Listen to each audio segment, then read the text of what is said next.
தென்காசி அருகே மின்வாரிய ஊழியர்கள் வேலை செய்யும் போது பாடிய பாடல் இணையத்தில் அதிக பேரால் பகிரப்பட்டு வருகிறது. சிவகிரியில் விவசாய நிலத்தில் விழுந்த மின்கம்பத்தை அகற்றி புதிதாக மின்கம்பம் அமைக்கும் பணியில் மின்வாரிய ஊழியர்கள் ஈடுபட்டனர். வயல்வெளி பகுதியில் விழுந்த மின்கம்பத்தை நெற்பயிர்களுக்கு சேதம் ஏற்படாமல் வாய்க்கால் வழியாக எடுத்து சென்றனர். அப்போது மின்வாரிய ஊழியர்கள் சோர்வு அடையாமல் இருக்க பாடப்படும் ஐலசா பாடலை பாடியவாறு மின்கம்பத்தை எடுத்து சென்ற காட்சி பலரிடம் வரவேற்பை பெற்றுள்ளது.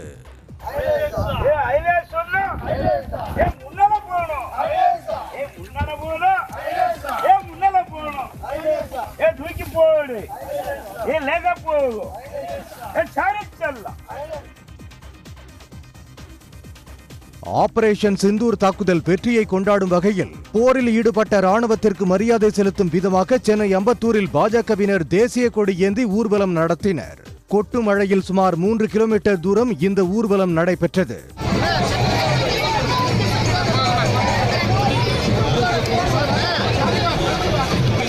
பேரணியில் பாஜகவின் முன்னாள் தலைவர் தமிழிசை சவுந்தரராஜன் உள்ளிட்டோர் பங்கேற்றனர். ஓசூரில் நண்பனை தாக்கியவரிடம் தட்டி கேட்ட தகராறில் பெயிண்டர் ஒருவர் காரில் கடத்தி செல்லப்பட்டு கொலை செய்யப்பட்ட நிலையில் அவரது உடல் 25 நாட்களுக்கு பின்னர் தோண்டி எடுக்கப்பட்டுள்ளது. விசாரணையில் அர்ஜுன் என்ற பெயிண்டர் காரில் கடத்தி கொலை செய்யப்பட்டு அவரது உடலை சூளகிரி அருகே சின்னாறு பக்கமாக புதைத்தது விசாரணையில் தெரியவந்தது. இந்த வழக்கில் காரை பறிமுதல் செய்து 3 கைது செய்யப்பட்டுள்ளனர்.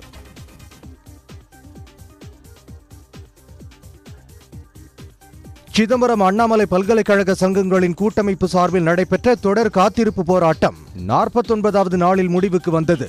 சென்னையில் அமைச்சர் கோவி செழியனுடன் நடந்த பேச்சுவார்த்தையில் ஏற்பட்ட உடன்பாட்டை அடுத்து சிதம்பரத்தில் இனிப்பு வழங்கி பட்டாசு வெடித்து கொண்டாடினர். நேற்றைய தினம் நடந்த பேச்சுவார்த்தையிலே முழுமையாக எங்களுடைய 15 அம்ச கோரிக்கைகளும் ஒவ்வொன்றாக விவாதிக்கப்பட்டது.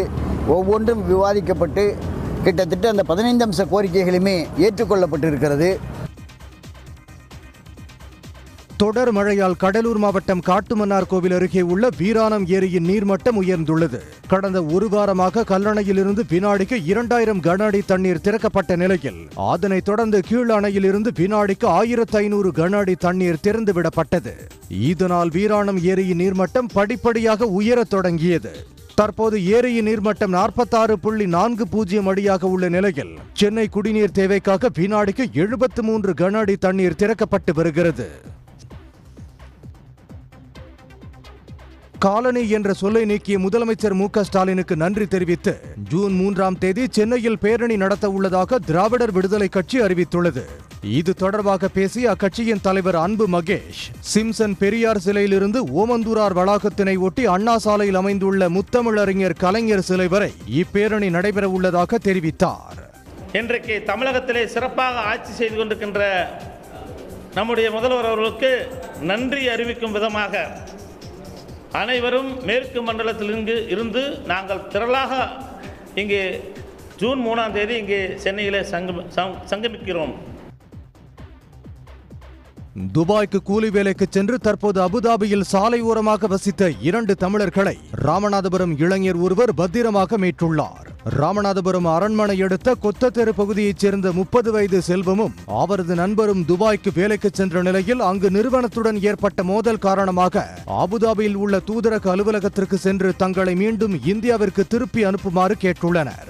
அப்போது நிறுவனத்திடம் இருந்து பாஸ்போர்ட் வாங்கி வரும்படி அறிவுறுத்தி அனுப்பியுள்ளனர். இதனால் இருவரும் சாலை ஓரமாக 6 மாதங்களாக தங்கி வசித்து வந்த நிலையில் ராமநாதபுரம் RS மடையைச் சேர்ந்த ஒருவர் இவர்கள் இருவரையும் அழைத்து சென்று தங்க வைத்திருக்கிறார். 10 நாட்களில் விமானம் மூலமாக ராமநாதபுரம் அனுப்பி வைப்பதற்கான ஏற்பாடுகளை செய்து வருவதாகவும் கூறியுள்ளார். விழுப்புரம் மாவட்டம் மேல்மலையனூர் அருள்மிகு அங்காளம்மன் கோயிலில் வைகாசி மாத ஊஞ்சல் உற்சவம் கோலாகலமாக நடைபெற்றது. இதற்காக அதிகாலை நடை திறக்கப்பட்டு மூலவர் மற்றும் உற்சவர் அங்காளம்மனுக்கு சிறப்பு அபிஷேகம் ஆராதனை நடைபெற்றது. தொடர்ந்து வடக்கு வாசல் வழியாக பம்பை தலங்கள் முழங்க அம்மனை ஊஞ்சல் மண்டபத்தில் அமர வைத்து தாலாட்டு பாடல்களை பாடினர். அப்போது அங்கு கூடியிருந்த பல்லாயிரக்கணக்கான பக்தர்கள் கையில் தீபம் ஏந்தி அம்மனை மனமுருகி வேண்டினர்.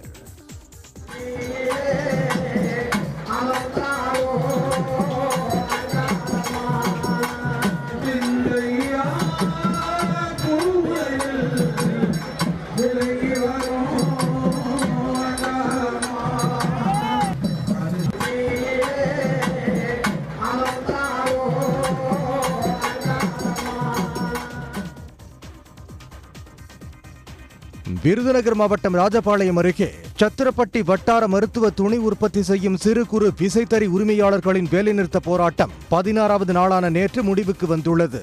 விசைத்தறி உரிமையாளர்கள் கோரிய கூலி உயர்வை உற்பத்தியாளர்கள் வழங்க ஒப்புதல் தெரிவித்ததால் போராட்டம் விலக்கிக் கொள்ளப்பட்டுள்ளது.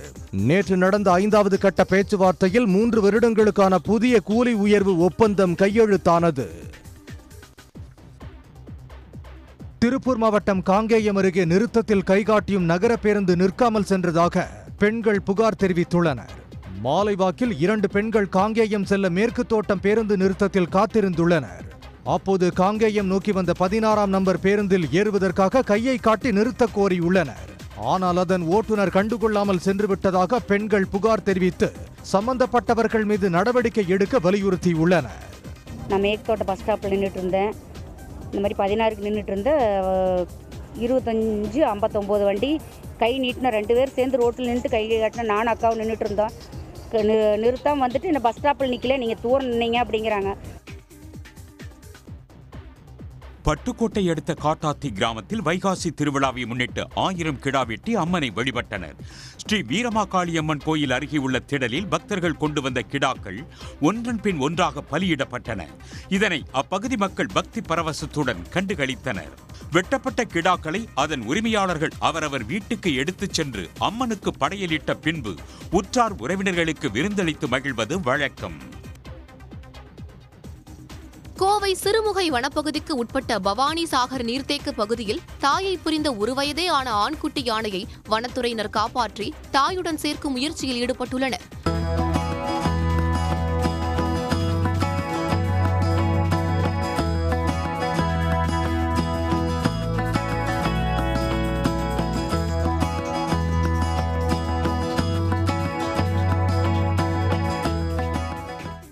ஒரு சில நாட்களுக்கு முன் தாயை குட்டி யானை பிரிந்திருக்கலாம் என்றும் உணவு மற்றும் தாய்ப்பால் இல்லாமல் குட்டி யானை உடல்நிலை சோர்வடைந்திருப்பதாகவும் வனத்துறையினர் தெரிவித்தனர்.